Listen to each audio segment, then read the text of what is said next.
Escuchó sobre la disculpa del Papa Francisco por utilizar un término inapropiado sobre los homosexuales que estudian en los seminarios.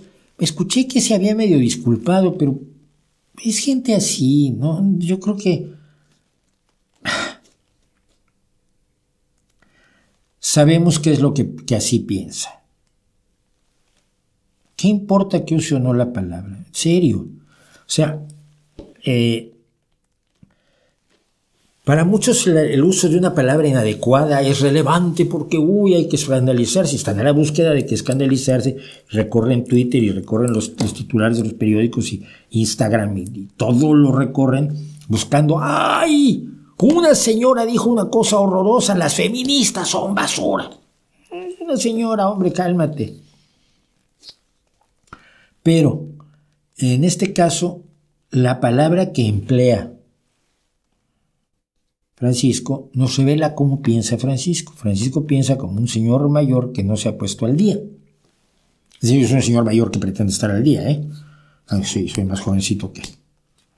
¿Qué edad tiene Francisco, todo esto? Bueno, no sé.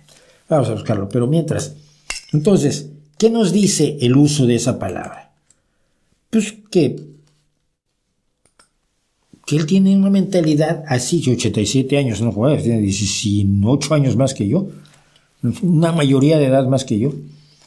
Es un señor que ve las cosas así y que sigue sin entender que la realidad de la homosexualidad es distinta de lo que nosotros creíamos cuando usábamos esas palabras y tachábamos así a personas que hoy descubrimos que pues, no eran tan distintas, ni tan raras, ni tan nada de eso, eran nomás como son.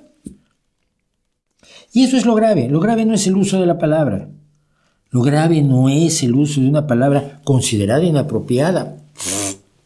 ¿Considerada inapropiada por quién? Yo conozco homosexuales que la usan para referirse a sí mismos. Pues mira tú, si la usa él, pues está bien.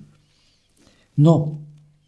Es la forma de pensar el mundo y la realidad sexual de toda una colectividad que tiene un hombre con un poder inmenso, que es el Papa de Roma. Eso es lo preocupante. Eso es lo verdaderamente grave, no el uso de la palabra.